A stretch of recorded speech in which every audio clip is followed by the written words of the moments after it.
O costume do povo antigo, dito pelo profeta Jeremias, já colocava em prática o uso do que conhecemos hoje como árvore de Natal. Jeremias capítulo 10, versículo 3 e verso 4. Porque os costumes dos povos são vaidade, pois corta-se do bosque um madeiro, obra das mãos do artífice, feita com machado. Com prata e com ouro o enfeitam, com pregos e com martelos o firmam, para que não se mova.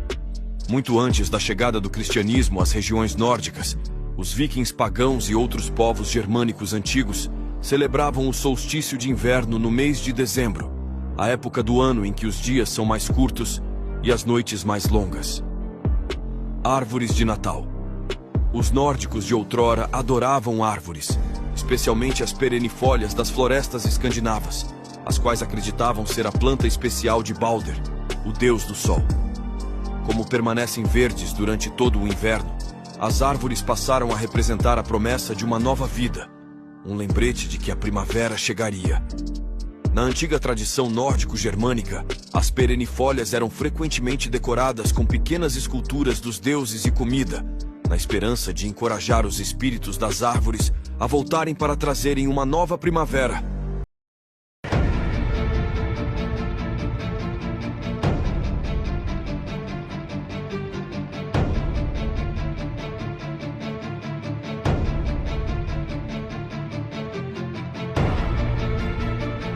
Vocês sabem que aqui na Noruega é um dos países onde os vikings viveram antigamente. Nessa época do ano, mais ou menos no final de dezembro, teoricamente entre os dias 21 e 22, aconteciam as festividades chamadas de Yule. Boa parte da Europa, na era pré-cristã, comemorava as festividades de Yule. Essas festividades tinham tradições baseadas nas suas crenças da época. Alguns elementos dessa tradição permanecem até hoje nos dias atuais. Nessa data seria a comemoração do solstício de inverno, que é a noite mais escura do ano, porque dali para frente os dias ficariam cada vez mais longos, até a chegada do verão.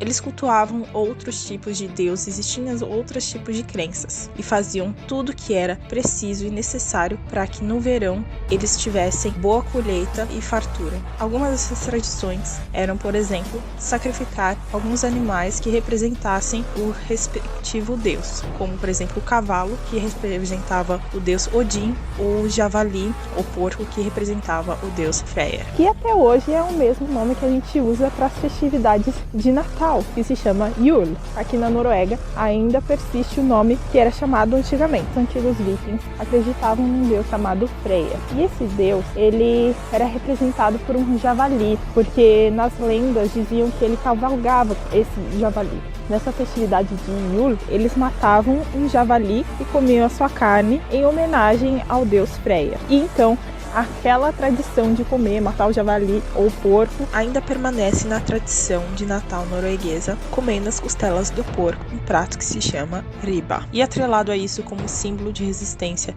eles iam na floresta, cortavam um pinheiro e colocavam dentro de suas casas. Uma tradição que ainda permanece até os dias de hoje aqui na Noruega, seja com pinheiros naturais ou artificiais, porque essa árvore é a única árvore que resiste ao inverno, sem que suas folhas todas se percam.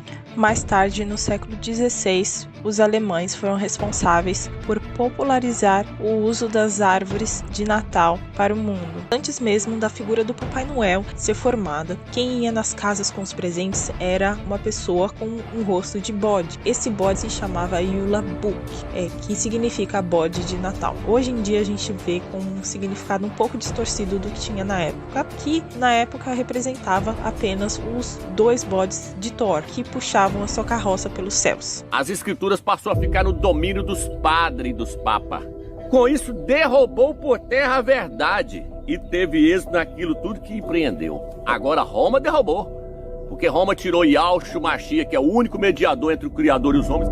Hoje as pessoas vão diante do Eterno, blasfemando contra o filho dele, sem saber que está blasfemando.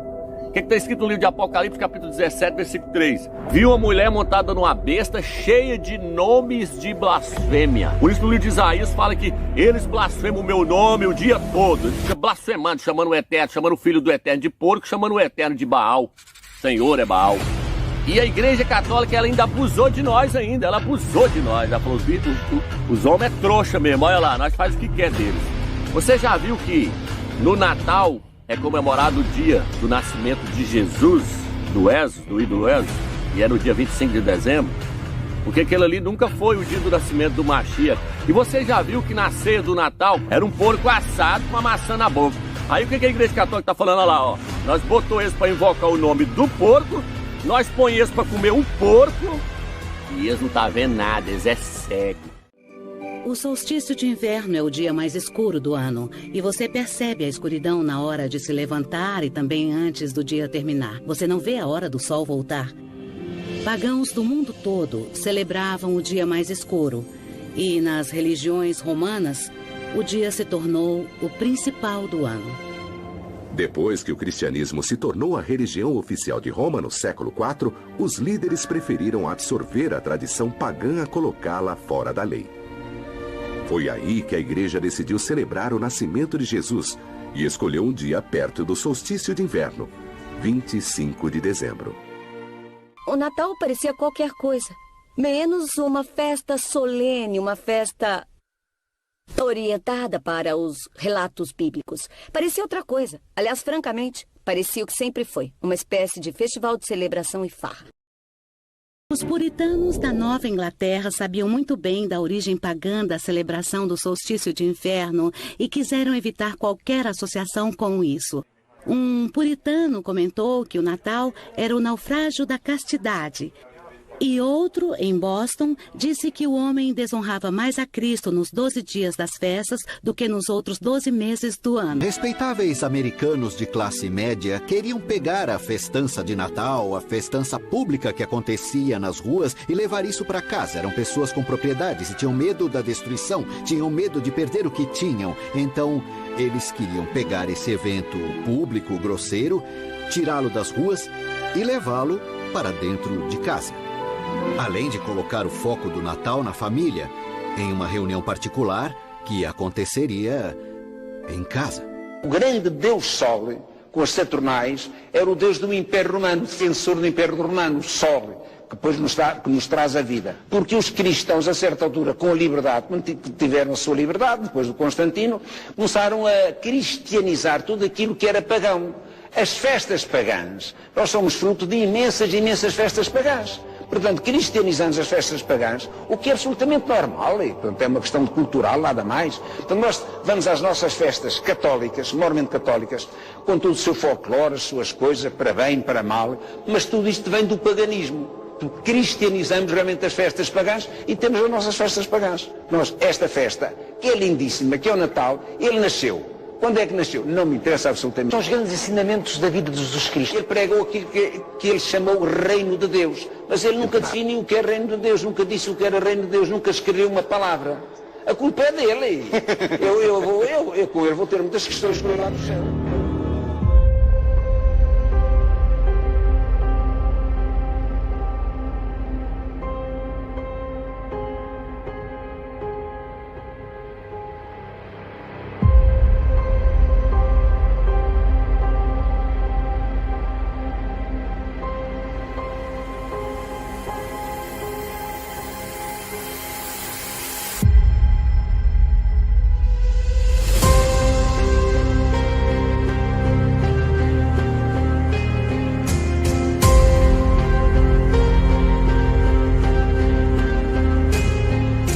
Então é isso aí, irmãos.